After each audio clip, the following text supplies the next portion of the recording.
ऐसी होती है माँ। बेटे के जन्मदिन पर रात के 1:30 बजे फोन आता है। बेटा फोन उठाता है तो माँ बोलती है, जन्मदिन मुबारक लल्ला।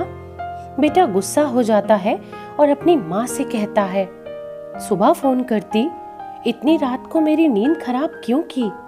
कहकर वो फोन रख देता है। थोड़ी देर के बाद पिता का फोन आता है।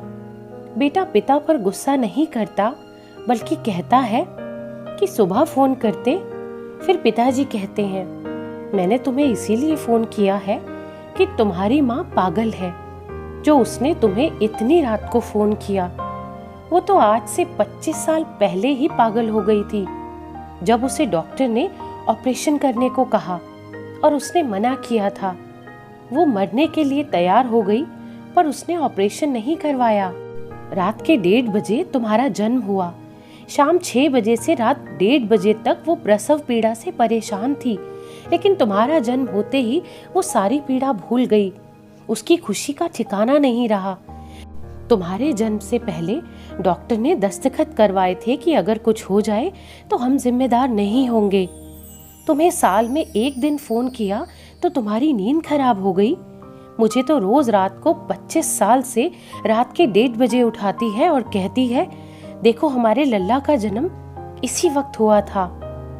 बस यही कहने के लिए मैंने तुम्हें फोन किया था। इतना कहकर पिता फोन रख देते हैं। बेटा सुन्न हो जाता है।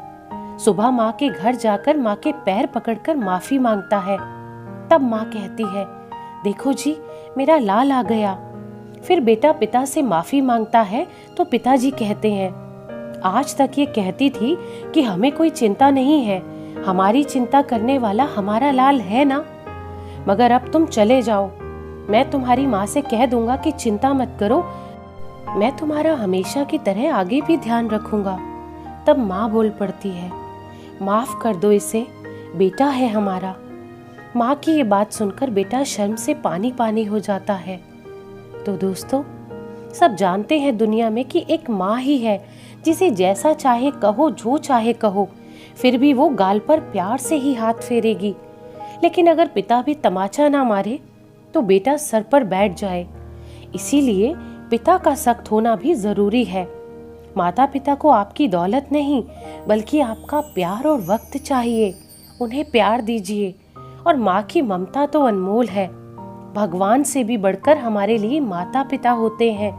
इसीलिए उन्हें समझिए और उनका सम्मान कीजिए। तो दोस्तों, इस दुनिया में माँ के जैसा कोई नहीं है। आप अपने आस पास जरा नजर दौड़ाइए। जिन लोगों की माँ नहीं है उनसे पूछिए कि वो लोग अपनी माँ के बिना कैसा फील करते हैं।